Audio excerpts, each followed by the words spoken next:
Alright, so in this video we're going to show you how to schedule gift deliveries for the future. For example, if you wanted to take care of an entire year's worth of birthday gifts and have it automatically delivered throughout the year, you would use the scheduled gift deliveries to do that. Same applies for any events that occur across the course of the year. It's not just birthdays, it could be business anniversaries, staff employment anniversaries, etc. If you want to send a gift in the moment, you use Send Gift Now. We cover that in a separate video. That's one gift to one person. But if you're doing pre-scheduled gift deliveries, this is the module that you go into. So I click on Schedule Gift Deliveries. And you can see here on this page there's a lot going on, but there's really three key components that I'm going to point out to you. The first at the top left, these are your view filters. And these filters completely control what you see on the bottom half of the screen in your grid. So I can see here that I have the user filter. I'm going to pick myself, the occasion filter. I can pick from any occasion that I want. I can also create my own custom occasions if I want to. We're going to cover that in a separate video. I'll pick birthday for now. And then the filter. These are some more what I would call power user features. So for example, if you want to see just milestone dates for birthdays or employee staff anniversaries, if you want to see the different gift statuses that you've selected already, or if you want to filter by a list of your A, B, C, D, and E contacts if you've assigned ratings to your contacts. And the last bit too is your date range, and I'm going to go ahead and stick with January 1st of 2012 through the end of December in 2012. So that's going to give me a full 12-month window to all the birthdays that I have coming up across next year. When I'm ready with my filters, I click Go, and you'll see that the grid on the bottom will dynamically update. So you can see that I've already made a few gift selections here previously.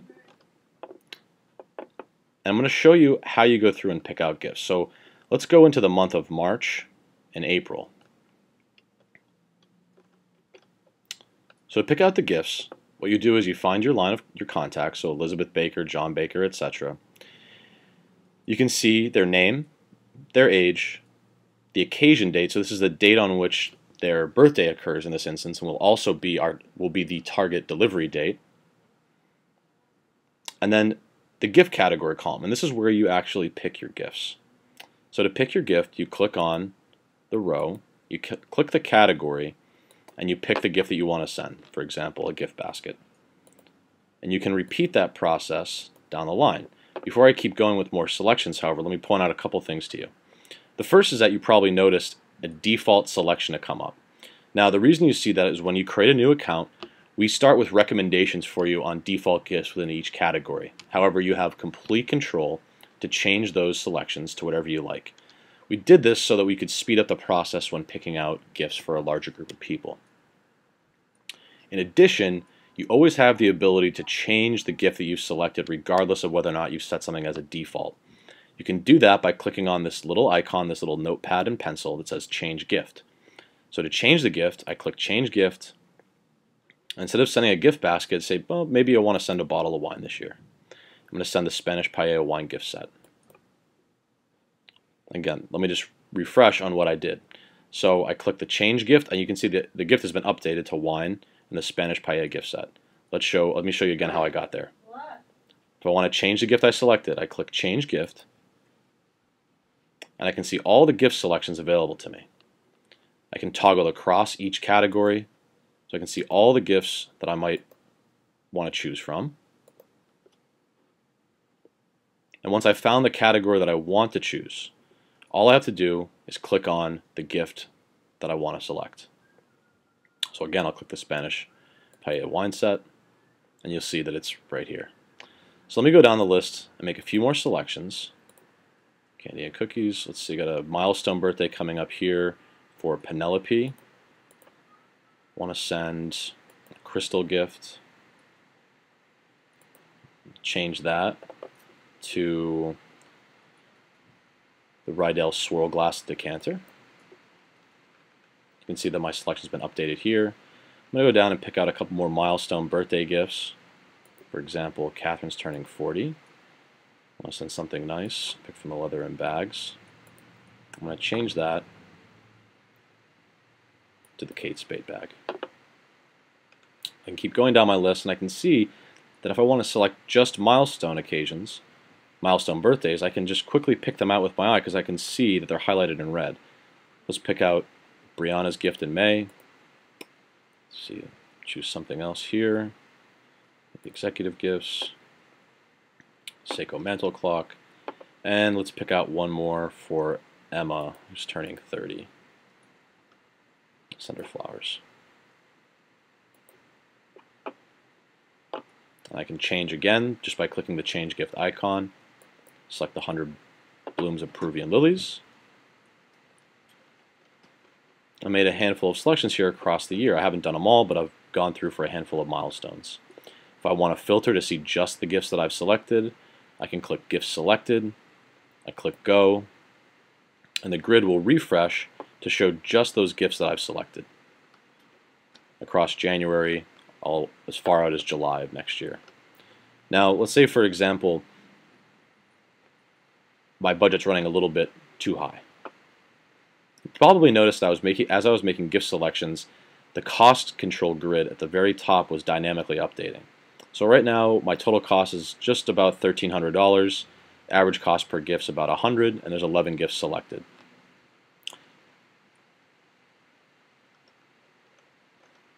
Now say I want to bring that cost down a little bit. The way I can do that is by using the Must Gift Control tool.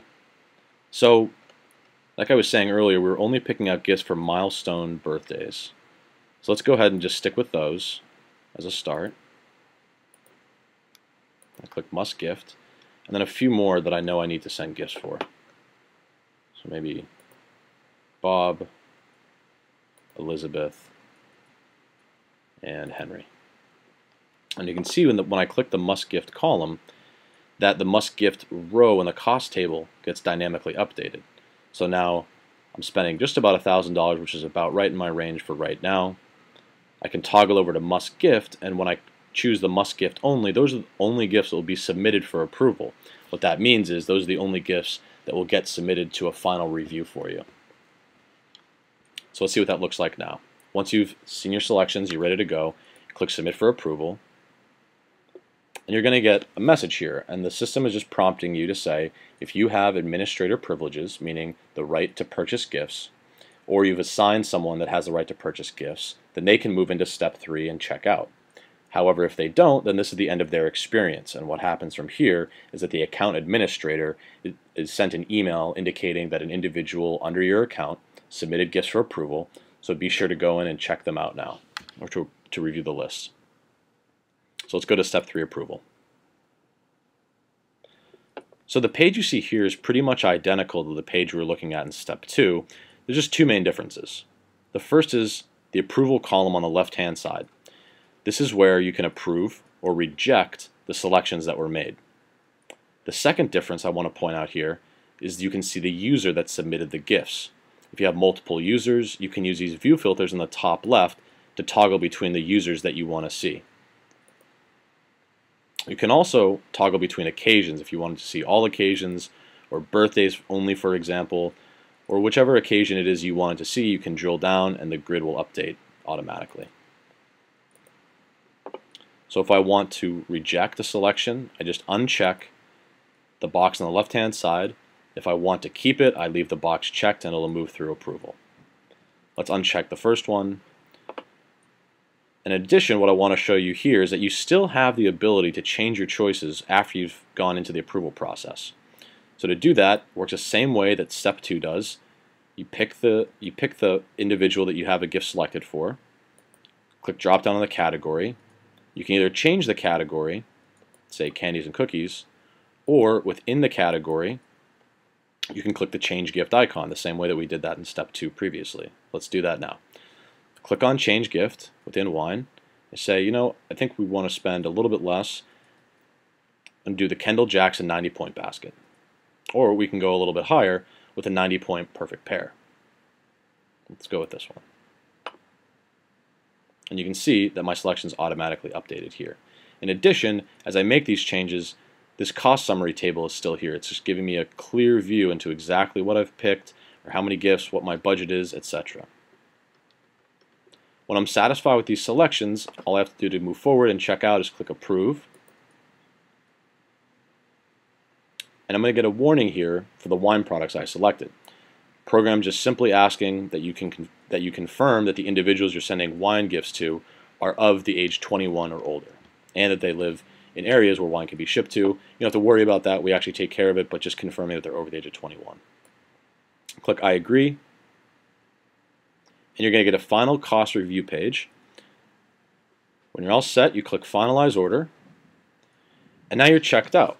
And so what you can see here on the order summary page is that these are the gifts, or the cost summary for each of all the gifts going out across the next 6 or 7 months from February to July of 2012. Now there's another section in the program, which is your order history. It gives you a much more detailed, drilled down view into your order history. This is just the last page you see when you go through the pre-scheduled process. And that's how you do pre-scheduled gift deliveries. Now remember, to do that, you can do it one of two ways, either from the welcome screen, left-hand side, click Schedule Gift Deliveries, or from the drop-down, there's a quick link in our navigation that says Schedule for Future Delivery, and it'll take you right into that Step 2 process we were in.